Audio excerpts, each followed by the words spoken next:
অত্যন্ত দুঃখজনক হলেও সত্য যে আজকের বাংলাদেশে পলক, দীপুমণি, তারপরে আওয়ামী লীগের বিভিন্ন সাবেক এমপি মন্ত্রী, এরপরে হাসানুল হক ইনু, এদের চেহারা, রাশেদ খান মেনন সহ এদের চেহারাগুলো যদি একটু তাকিয়ে দেখেন, নাদুস নুদুস ভাব। আসসালামু আলাইকুম সম্মানিত দর্শক, শুরুতে ভিডিও টাইটেল এবং থাম্বনেল দেখে বুঝতে পেরেছেন ভিডিওর বিষয়বস্তু। তাই দর্শক ভিডিওটি সম্পূর্ণ দেখবেন এবং বেশি বেশি শেয়ার করে অন্যকে দেখার সুযোগ করে দিবেন।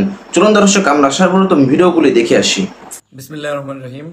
প্রিয় দেশবাসী, আসসালামু আলাইকুম ওয়া রাহমাতুল্লাহি ওয়া বারাকাতুহু। অত্যন্ত দুঃখজনক হলেও সত্য যে আজকের বাংলাদেশে পলক, দীপুমণি, তারপরে আওয়ামী লীগের বিভিন্ন সাবেক এমপি মন্ত্রী, এরপরে হাসানুল হক ইনু, এদের চেহারা, রাশেদ খান মেনন সহ এদের চেহারাগুলো যদি একটু তাকিয়ে দেখেন, নাদুস নুদুস ভাব, আরামায়েশে দুলামেয়ার মতো মনে হচ্ছে কোনো একটা 5 স্টার হোটেল থেকে বের হয়ে আসছে। হাতে কোনো ডান্ডাবেরি নাই, হাত করা নাই, তাদের চেহারার মধ্যে কোনো কষ্টের ছাপ নাই, জামা কাপড়ের মধ্যে কোনো অভাব নাই। এক বাক্যে বলতে পারেন কোনো একটা 5 স্টার হোটেল থেকে তারা জাস্ট হানিমুন করে বের হয়েছে। এবং আজকে তারা বের হয়েছে তা আবার হাস্যোজ্জ্বল, কেউ নামাজ পড়ছে, কেউ দোয়া চাচ্ছে, কেউ হাত তুলছে। মানে এক এলাহি কাণ্ড এই বাংলাদেশে আজ দেখলাম তাদেরকে, যারা এই বাংলার মানুষকে খুন করেছে। মাত্র কয়েকদিন আগে, 3 মাস আগেই এই বাংলাদেশের নারকীয় হত্যাকাণ্ডগুলো এই যাদের হাতে আপনারা হাত করা দেখেন নাই, এদের দাম্ভিকতায়, এদের নির্দেশনায়, এদের পরিচালনায় সংগঠিত হয়েছে। কিন্তু সেই মানুষগুলো দুলামেয়ার মতো বাংলাদেশে এখন এই মুহূর্তে বসবাস করছে।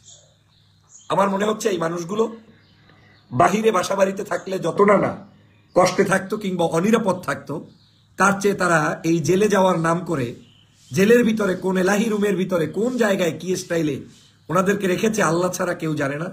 কিন্তু আমার কাছে মনে হচ্ছে এটা আমাদের জন্য অত্যন্ত বেদনার, অত্যন্ত কষ্টের। আমরা এই বাংলাদেশে দেখেছি মামুনুলদের হাতে হাত করা, আমরা এই বাংলাদেশে দেখেছি সমস্ত রাজনৈতিক দলের বিরোধী মতের মানুষদের হাতে হাত করা, সে বিএনপি হোক, জামাত হোক, অন্য দলের হোক। ইসলামপন্থী রাজনৈতিক সংগঠনের নেতাদেরকে দেখেছি, এখনো মনে আছে এটিএম আজহারুল ইসলাম নামের একজন সম্ভবত ফাঁসির আসামি অবস্থায় এখনো জেলে আছেন, এরকম করে ডান্ডা বেরি পরিয়ে পরিয়ে তারপরে হাঁটিয়েছে। ছাত্র শিবিরের একটা সভাপতি ছিল সম্ভবত দেলোয়ার নামের একজন, এগুলো বাংলাদেশের ইতিহাস হয়ে আছে। সেই ছেলের আপাদমস্তক পিটিয়ে শেষ করে দিয়েছে। কথিত আছে যে বাংলাদেশের ইতিহাসে কোন ছাত্র নেতার উপরে নাকি এরকম নির্যাতন হয় নাই যেটা দেলোয়ারের সাহেবের উপরে হয়েছে। এখন উনি অনেক বড় নেতা, অন্য জামাত ইসলামের উনি কেন্দ্রীয় পর্যায়ের সম্ভবত নেতা। আমি কোনোদিন দেখিও নাই, দেখা হলে কোলাকুলি করতে চাই, আমার সেই সৌভাগ্য এখনো হয়ে ওঠে নাই। আল্লাহ তাকে হায়াত দিয়েছে, তিনি বেঁচে আছেন। কিন্তু এটা আমি উদাহরণ দিলাম। আমরা দেখেছি বাংলাদেশের একজন মুফতি, ছোট্ট, ওই যে ছোট্ট মানে মানুষ বলে যে শিশু বক্তা, তাকে ডান্ডাবেরি পড়ানো হয়েছে। এরপরে নিজামি, সাইদি, কাদের মোল্লা, কে বাকি আছে বলেন? সবার হাতে হাত করা। শুধুমাত্র হাত করা নায়িকার, যারা চাঁদাবাজ, দুর্নীতিবাজ, টেন্ডারবাজ, দুষ্ট, বাংলাদেশের টাকা পয়সা লোপাট করেছে, ধর্ষণ করেছে, ধর্ষণে সহযোগিতা করেছে। বিশেষ করে জুলাই মাসে যেই মানুষগুলো সারা বাংলাদেশের ছাত্র সমাজের উপরে পৈচেসিক নির্যাতন করেছে, তারা জামাইয়া ধরে আছে, জামাই ভাজ নাই। ওরে বাপরে বাপ, কি সুন্দর শীতকালের চকচক করে চেহারার মধ্যে, মনে হচ্ছে ক্রিম ট্রিম মেখে আরাম করে ওনারা আসছেন এবং হাসি দিচ্ছেন। হাসি আসে কিভাবে ওদের? আজকে কি তাহলে শুধুমাত্র এই ডিম থেরাপি আমার এই দেশের মুসলিম মানুষের জন্য? আর কি জেলখানার মধ্যে এতদিন শুনতাম এগুলা লাগে, এগুলা রিমান্ডের নিয়ম, এটা এই পদ্ধতি, সেই পদ্ধতি কি শুধুমাত্র এই 16 বছর যারা নির্যাতিত ছিলাম তাদের জন্য?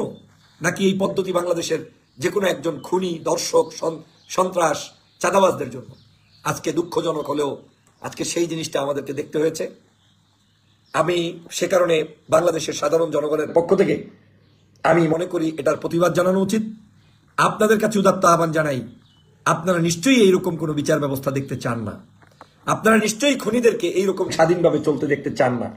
আপনারা নিশ্চয়ই ওদের বিচার চান এবং ওদের হাতের ডান্ডাবেরি চান। আমি বাংলাদেশের পুলিশ প্রশাসন সহ আইন আদালত যারা পরিচালনা করছেন, আপনাদের প্রতি উদাত্ত আহ্বান জানাই, বাংলার জনগণকে আর ক্ষিপ্ত করে তুলবেন না।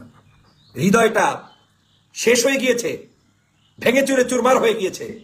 গত 16টি বছর বাড়িঘরে থাকতে পারেনি আমাদের দলের নেতাকর্মীরা, বিরোধী মতের মানুষরা, রাজনৈতিক বিশ্বাসের মানুষরা। শেখ হাসিনার মানে বিরোধী মানুষগুলো কাউকে কোনোদিন সুস্থ থাকতে দেওয়া হয়নি। আপনাদের লজ্জা হওয়া উচিত। কিভাবে কি করে আপনারা আজকে তাদেরকে এরকম নাদুস নুদুস অবস্থায় উত্তোলন করেন। আজকে দেখলাম যে কার নাকি বিচি ভেঙে গেছে, সেই বিচির ছবিও আজকে দেখলাম। কি লেখেন এখানে একটু কমেন্টস করেন। বিচারপতি মানিককেও দেখলাম খুব সুস্থ শরীরে, আরে বাপরে বাপ, হাঁটা শুরু করে দিছে। মানে হাঁটার ধরন দেখলেই মনে হয় কত পরিমাণ যে ওখানে ডিম দুধ কলা খেয়ে মানে পেলে পুষে এদের এখন রান থান সবকিছু থরথর করছে, চেহারার মধ্যে একেবারে লাবণ্যতা ফিরে আসছে। প্রিয় সহযোদ্ধা ভাইরা, অথচ তাদের এখন ফাঁসির রশিতে ঝোলার জন্য থরথর করা উচিত। অথচ তাদের এখন বিচারের কাঠগড়ায় গিয়ে চূড়ান্ত বিচারের জন্য অপেক্ষা করা উচিত। আমি তো সে কারণে মনে করি বাংলাদেশে আমি মাঝে মাঝে খুব আপসেট হয়ে যাই, যদিও আমি খুব আশাবাদী মানুষ, আমি সমালোচনা একদমই কম করার চেষ্টা করি, কারোরই না। সেই জায়গায় আমার মনে হচ্ছে এই বিচারটা নিয়ে আমার খুব টেনশন হচ্ছে।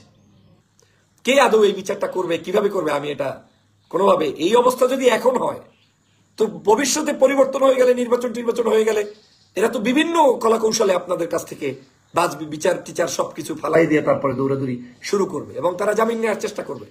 এখনই জামিন নেওয়ার চেষ্টা করবে, যে কোনো মূল্যে তারা জামিন নিয়ে বের হওয়ার চেষ্টা করবে। আর তারা বের হওয়া মানে আপনি খুনিকে ছেড়ে দিলে খুন কি বন্ধ হয় না, খুন আরো বাড়ে, সেই কাজই তারা করবে।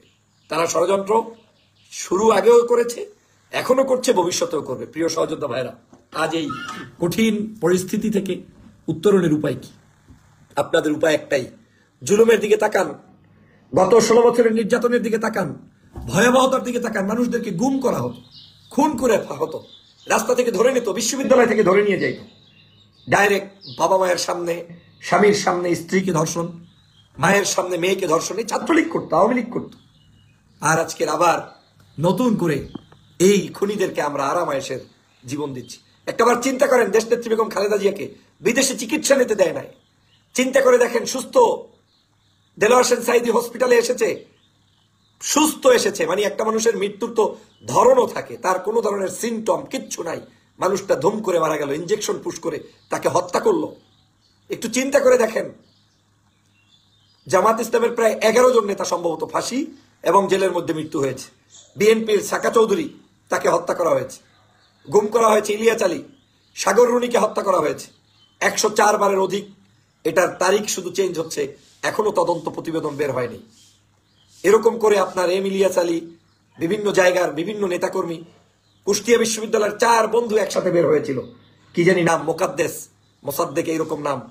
সেই ছাত্ররা আর জীবনে ফেরত আসে নাই। আজকের সেই তারা যে কি অদ্ভুত কাণ্ড এই বাংলাদেশে ঘটিয়েছে, সে চিত্র দেখলে কোনো মানুষ সুস্থ থাকতে পারে না। আমাদের ভাইদেরকে রিমান্ডে নিয়ে নখ তুলে ফেলা হতো, আমাদের ভাই বোনদের চক্ষু উপড়ে ফেলা হতো। আমাদের দর্শক, আজকে ভিডিওটি পর্যন্ত। ভিডিওটা ভালো লাগলে লাইক দিবেন, বেশি বেশি শেয়ার করে অন্যকে দেখার সুযোগ করে দিবেন। আসসালামু আলাইকুম।